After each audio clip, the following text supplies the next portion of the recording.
Ladies and gentlemen, today's headline underscores how fragile, dangerous, and unpredictable our global order has become. Israel has decided to directly challenge a Yemeni naval ship in the Red Sea, and the consequences are already reverberating far beyond the waters in which this confrontation occurred. What may have seemed like a calculated display of strength is now being revealed as a miscalculation with far-reaching implications. Let's be clear, Yemen is no longer the passive, war-torn nation much of the West has long dismissed. Years of siege, foreign intervention, and relentless struggle have hardened Yemen's military, particularly its naval capacity. This isn't 2015 anymore. The Yemeni Navy has shown that it can project force, disrupt global shipping lanes, and now, perhaps for the first time, stand toe-to-toe with one of the most heavily armed states in the Middle East. Israel's challenge to Yemen wasn't just about one ship. It was a signal, a message to the region: we are dominant, and no one will question us. But the response it got was not fear, not retreat, but defiance. And that defiance is shaking assumptions in Tel Aviv, Washington, and Riyadh alike. If Yemen can stare down Israel at sea, then the balance of power in the Middle East may be shifting in ways most analysts failed to predict. Now, let's not ignore the broader picture. This clash is not isolated. It is tied directly to the ongoing war in Gaza, to U.S. involvement in the region, to Iran's backing of Yemen, and to the rising anger across the Arab world at what many see as unchecked Israeli aggression. Every move Israel makes is watched by adversaries and allies alike, and every misstep risks dragging more players into open conflict. So when Israel challenged that Yemeni Navy ship, it underestimated both Yemen's will to fight and the symbolic power of resistance. For Israel, it was supposed to be a show of strength. Instead, it exposed a vulnerability and miscalculation,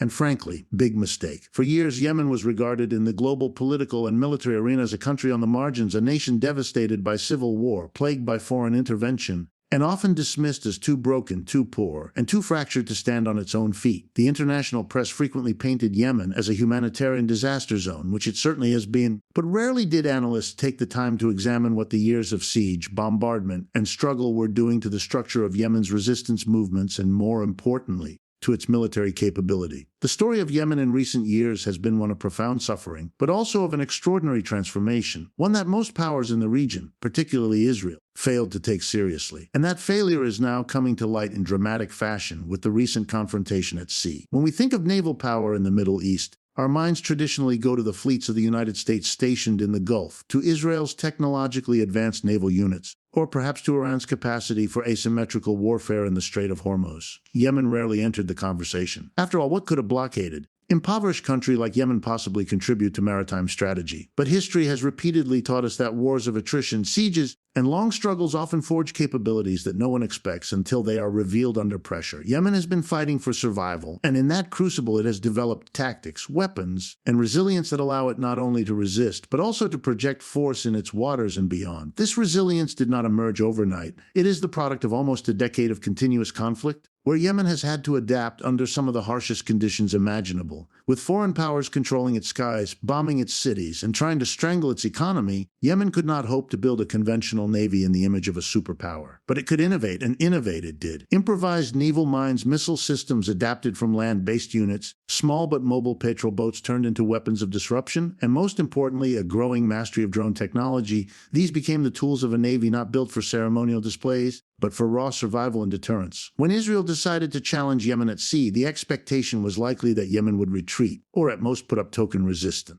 That has been the narrative for years, that Yemen's forces could harass, but not truly stand against a disciplined, well-equipped navy. Yet the response Israel encountered told a very different story. The Yemeni navy was not a relic of past weakness, but a hardened, battle-tested force with the confidence to respond and the technology to back up that confidence. For Israel, this was meant to be a demonstration of power. Instead, it became a revelation of Yemen's military evolution. It is important to understand that resilience in this context does not mean simply enduring blows. Yemen has gone beyond endurance. Resilience here means adaptation, creativity, and the refusal to be relegated to the margins of power. Every attempt to suppress Yemen militarily has, paradoxically, forced it to become more sophisticated in its methods of resistance. When its ports were blockaded, it learned how to disrupt the shipping lanes of others. When its skies were dominated by foreign air power, it invested heavily in missile and drone technology to counteract that dominance. When its economy was strangled, it relied on local innovation and resourcefulness to keep its military campaign alive. The cumulative effect has been the forging of a navy and a broader military apparatus that is asymmetrical, unconventional, and, as Israel discovered, capable of defying expectations. The symbolism of this resilience cannot be overstated. In the Middle East, perception is often as important as raw firepower. The image of a Yemeni ship refusing to back down against Israel, one of the most technologically advanced militaries in the world, sends a message across the region that even the most marginalized and written-off nations can rise as significant players. This changes calculation, not just for Israel, but also for Saudi Arabia, the Gulf monarchies, the United States, and Iran. Every regional actor now has to reconsider what Yemen is capable of, and that reconsideration is itself a form of power for Yemen. There is also a psychological dimension at play here. For decades, Israel has cultivated an image of near invulnerability, of being able to dominate its neighbors militarily without serious challenge. But when a country like Yemen, a nation battered and underestimated, manages to hold its ground, it chips away at that image. The lesson for the broader region is clear: Israel can be challenged even by those it considers weak. That emboldens others, it shifts morale, and it alters the dynamics of resistance throughout the Middle East. In a region where symbolism and narratives drive alliances and hostilities, Yemen's resilience takes on an importance far greater than the confrontation itself. Consider also the strategic geography of Yemen. Sitting at the mouth of the Red Sea, controlling access to the Bab el-Mandeb Strait, Yemen occupies one of the most critical maritime choke points in the world. If its navy is capable, if it can withstand challenges even from Israel, then global shipping lanes are not safe from disruption. The Red Sea is not just a regional waterway, it is a global artery for trade, connecting Europe, Asia, and Africa.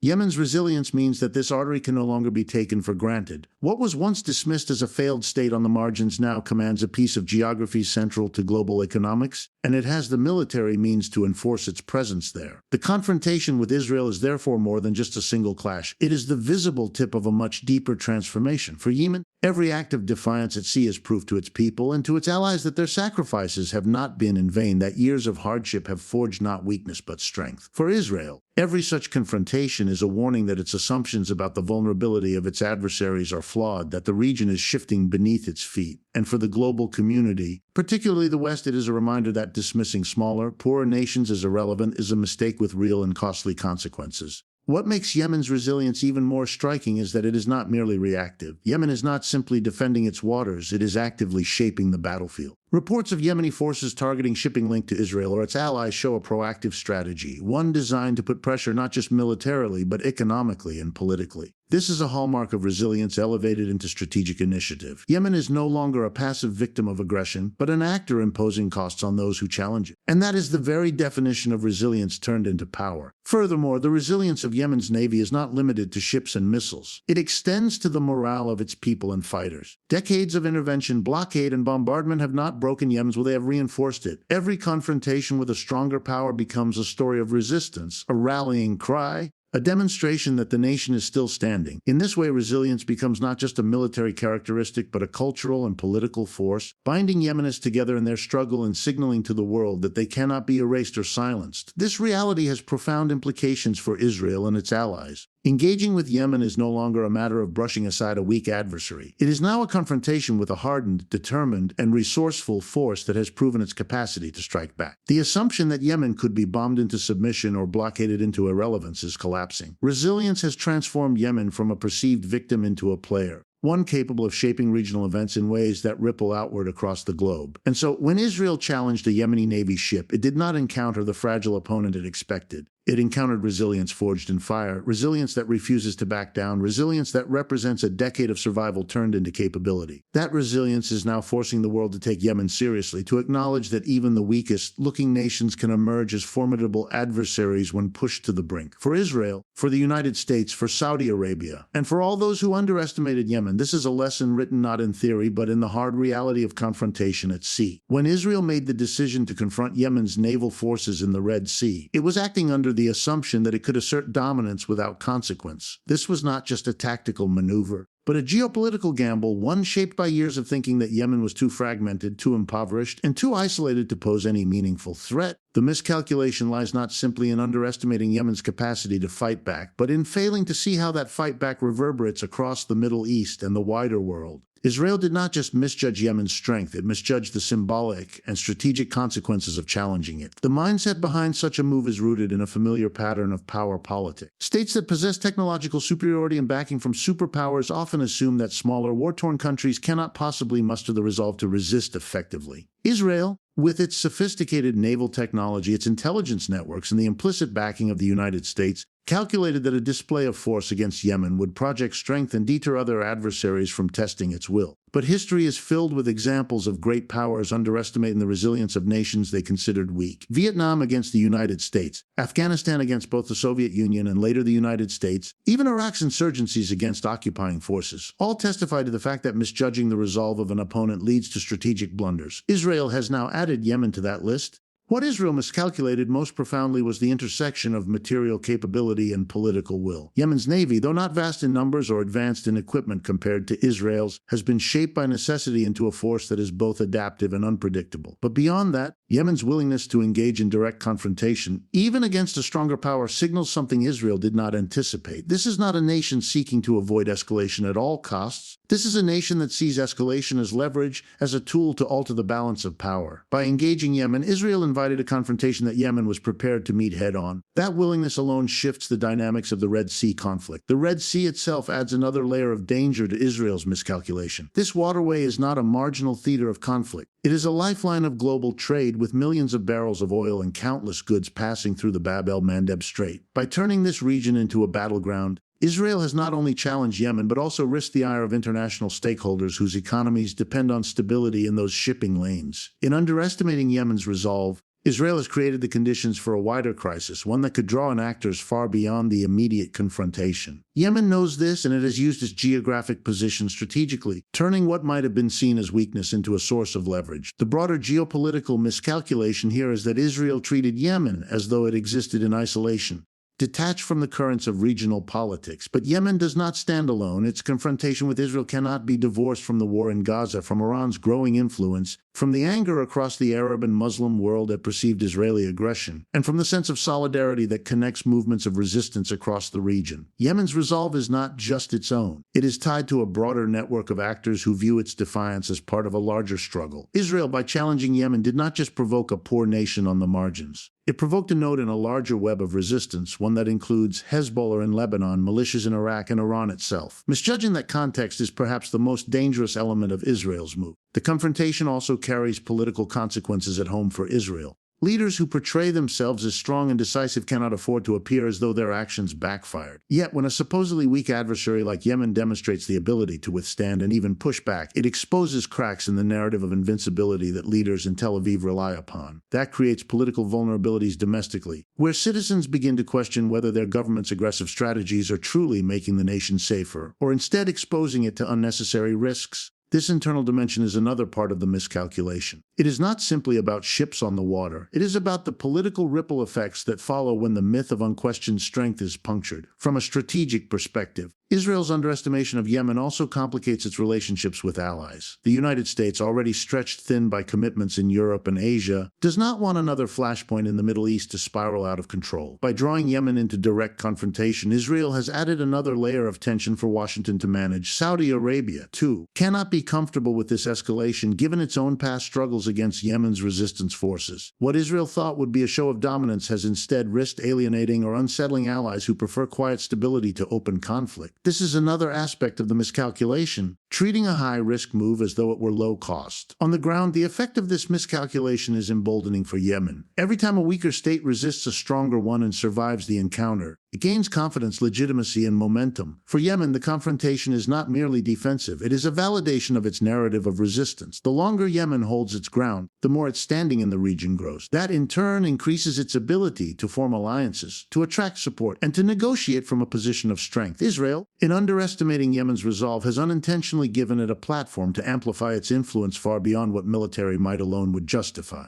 Consider also the economic dimension of this miscalculation. Israel depends heavily on maritime routes for its trade and security. By provoking Yemen in the Red Sea, it has opened itself up to threats against those very routes. Yemen has already demonstrated its ability to target shipping linked to its adversaries. Now, with Israel as a direct opponent, the risk of economic disruption rises sharply. This is not simply a military concern, but a structural one, affecting supply chains, insurance costs, and regional investment climates. Israel's failure to anticipate the economic fallout of provoking Yemen shows how narrow its calculation was, focused on immediate tactical displays rather than the wider strategic consequences. What makes this miscalculation especially striking is that Israel had ample warning. Yemen has demonstrated resilience and resolve repeatedly in its conflict with Saudi Arabia and the coalition that intervened there. Missile strikes, drone attacks, attacks, and maritime disruptions have all shown that Yemen cannot be easily intimidated. Yet Israel seemed to believe it could succeed where others had struggled, that somehow the confrontation would play out differently for them. This kind of thinking reflects a hubris that blinds decision-makers to reality. It is the belief that technological superiority and backing from superpowers are enough to guarantee success. But Yemen has turned that assumption upside down, showing that willpower, geography, and unconventional tactics can neutralize advantages that look overwhelming on paper. The risk now is that Israel's miscalculation spirals into something even bigger. Yemen has already proven it is not afraid of escalation.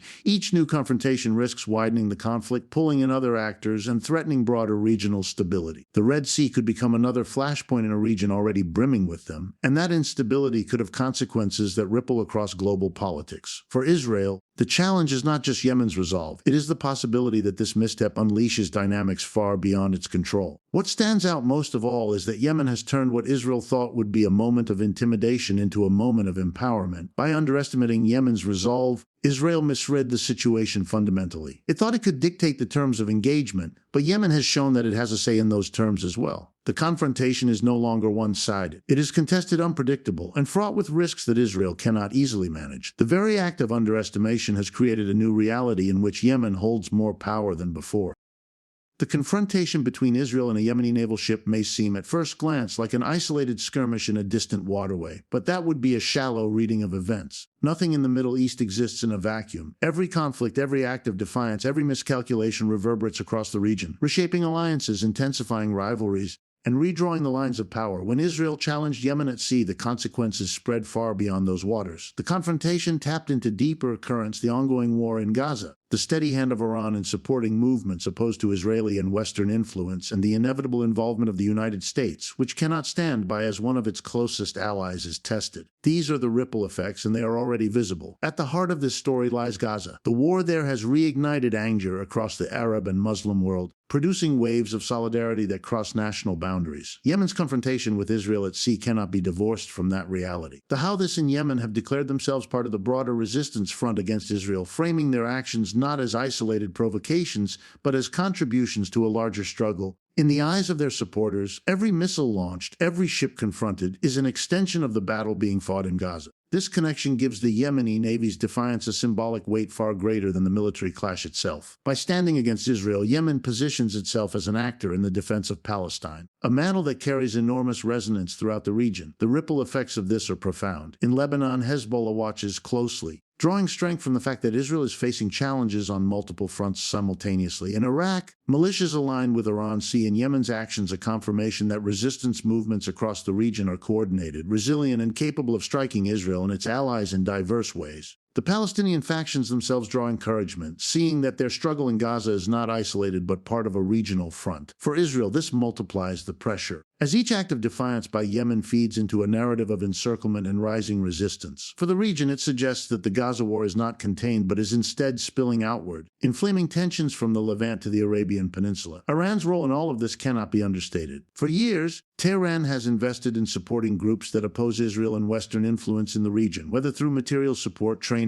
or ideological backing. Iran has woven a network of alliances and proxies that stretches across the Middle East. Yemen is a crucial part of that network. The confrontation at sea demonstrates that Iran's strategy of building a so-called axis of resistance is bearing fruit. Each time Yemen engages Israel, it validates Iran's long-term policy of empowering non-state and semi-state actors to challenge stronger adversaries asymmetrically. Israel's clash with Yemen, therefore, is not just a bilateral matter. It is a manifestation of Iran's growing influence in the region. This raises the stakes significantly. Every confrontation between Israel and an Iran-aligned group risks escalating into something larger. Israel cannot ignore Yemen's defiance, but striking Yemen more aggressively risks drawing Iran deeper into the fray. At the same time, Iran benefits from Yemen's defiance without necessarily having to commit its own forces directly. The ripple effect is strategic. Iran's influence grows as its adversaries are forced to contend with challenges on multiple fronts. Yemen's resolve at sea is thus a force multiplier for Iran's regional ambitions, complicating Israel's calculations and heightening the risk of a wider war. The United States finds itself inevitably drawn into this dynamic. As Israel's principal ally, Washington is expected to provide support, whether through intelligence, diplomatic cover, or even direct military involvement. But the U.S. has its own strategic burdens. Its forces are already stretched across multiple theaters, theaters, and its appetite for deeper entanglement in Middle Eastern conflicts has waned in recent years. Yet the ripple effect of Israel's confrontation with Yemen forces Washington back into the center of regional politics. U.S. naval forces patrol the same waters where this confrontation occurred. American interests are tied directly to the freedom of shipping through the Red Sea. Any escalation threatens not just Israel's security, but the global economy, something Washington cannot ignore. This places the U.S. in a precarious position. Supporting Israel too aggressively risks dragging American forces into yet another Middle Eastern conflict, a prospect that the American public and policymakers alike are wary of. But failing to support Israel robustly could weaken Washington's credibility as a guarantor of its allies' security. The ripple effect, then, is not simply regional but global, forcing the United States to balance its commitments and reconsider its priorities in a region it has long sought to pivot away from but cannot seem to escape. The confrontation also ripples through the Arab states aligned with the West. Countries like Saudi Arabia and the United Arab Emirates have spent years building fragile understandings with Israel, encouraged by the Abraham Accords and by shared interests in countering Iran. Yet Yemen's defiance complicates this picture. Saudi Arabia, in particular, knows firsthand the difficulty of confronting Yemen. Years of war against the Houthis have failed to bring decisive victory, leaving Riyadh wary of renewed escalation. When Israel provokes Yemen, Saudi leaders are reminded of their own struggles,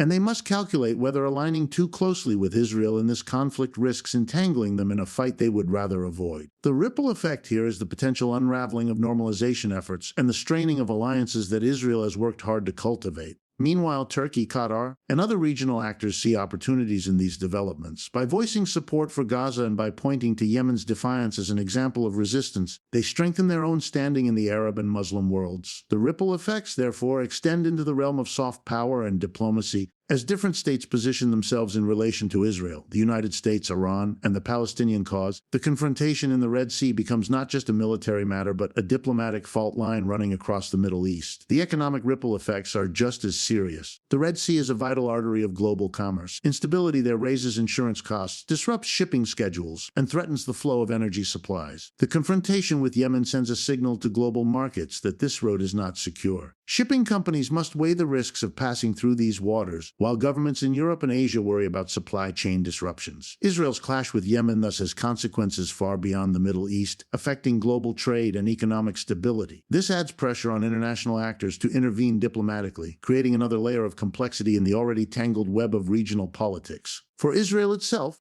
the ripple effects are deeply unsettling. The confrontation with Yemen highlights the fact that it cannot wage war in Gaza without facing consequences elsewhere. Every action in Gaza generates a response from other corners of the region, whether in Lebanon, Iraq, or Yemen. This interconnectedness means that Israel's conflicts are no longer compartmentalized. They are regionalized and increasingly globalized. For a country that has long relied on overwhelming military superiority to deter its enemies, this new reality is destabilizing. The ripple effects force Israel to fight not just on one battlefield, but on many, some of which it never anticipated. In this way, Yemen's defiance magnifies the impact of the Gaza war. It transforms a local conflict into a regional struggle, binding together disparate actors under a shared banner of resistance. Iran benefits, the United States is dragged in, Arab states are forced to choose sides, and global markets tremble at the uncertainty. This is the essence of the ripple effect. A single confrontation at sea triggers consequences that spread outward, reshaping the politics of the region and beyond. Israel's decision to challenge Yemen was not just a miscalculation about one navy. It was a misreading of the interconnected nature of Middle Eastern conflicts. By provoking Yemen, Israel has disturbed an entire ecosystem of alliances, rivalries, and economic dependencies. And so, the confrontation is not over when the ships disengage or the missiles fall silent. Its effects live on in the decisions of leaders in Tehran, Washington, Riyadh, and Beirut. It echoes in the streets of Arab capitals where public anger at Israel continues to rise. It influences the calculations of shipping companies charting courses through the Red Sea. The ripple effects of Israel's clash with Yemen are still spreading, and each one carries with it the possibility of escalation, instability, or realignment. That is the danger of underestimating not just an opponent's resolve, but the interconnectedness of the world in which that opponent operates.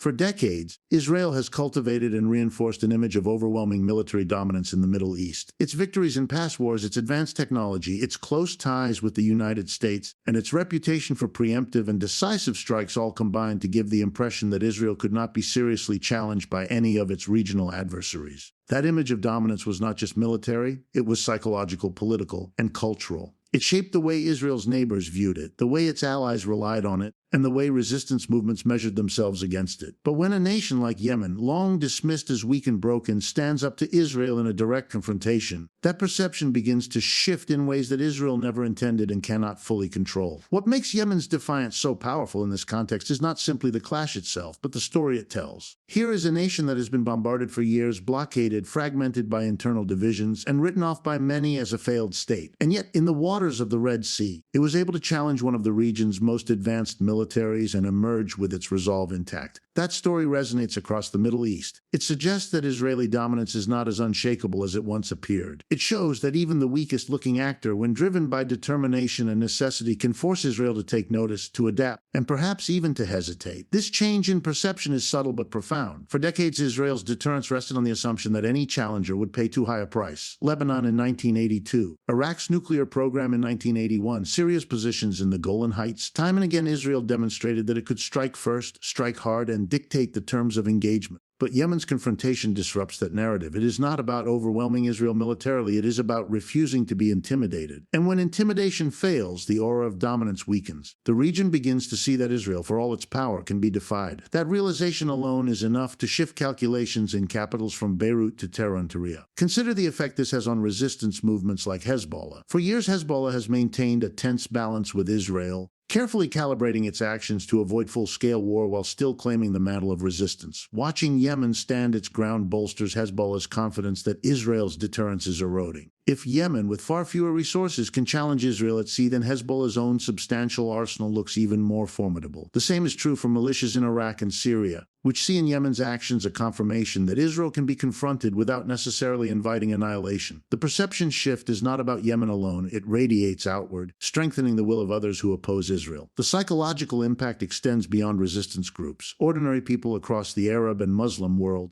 many of whom have long felt powerless in the face of Israeli military superiority, now see in Yemen a symbol of resistance that undermines the myth of invincibility. The idea that Israel cannot be defied begins to crumble. This matters because in conflicts where ideology, identity, and symbolism play as much a role as firepower, the perception of vulnerability can be as damaging as actual losses. Israel may still possess overwhelming military strength, but if its adversaries no longer believe in its aura of dominance, then its deterrence begins to fray. There is also the international dimension to consider. Israel has long positioned itself as a fortress of stability and strength in a volatile region, a partner that the United States and European powers could rely on to maintain order. That perception has justified billions of dollars in military aid, close intelligence sharing, and diplomatic backing in international forums. But when a relatively marginalized country like Yemen forces Israel into confrontation, survives it, questions arise about the limits of Israeli power. Allies begin to wonder whether Israel can still dominate its environment as it once did. Rivals begin to sense opportunities. Global markets, sensitive to disruption in critical waterways, start to factor in the possibility that Israel's dominance is no longer sufficient to ensure stability. In this way, Yemen's defiance reverberates far beyond the Middle East. The shift in perception also touches Israel's domestic politics. Israeli leaders have built their legitimacy on promises of security and strength. They have assured their citizens that the state is invulnerable, that its enemies may threaten but cannot truly harm it. But when Yemen demonstrates that even a nation long regarded as fragile can mount a credible challenge, that promise of invulnerability is shaken. Citizens begin to question whether their leaders' strategies are working, whether their military might is being used wisely, and whether the state's enemies are multiplying faster than they can be contained. This erosion of confidence at home compounds the pressure Israel faces abroad, further destabilizing its position. It is important to recognize that this shift in perception does not mean Israel has lost its military superiority. Its arsenal remains unmatched in the region, its air force is still formidable, and its intelligence services remain among the best in the world. But perception is not about numbers or technology alone. It is about belief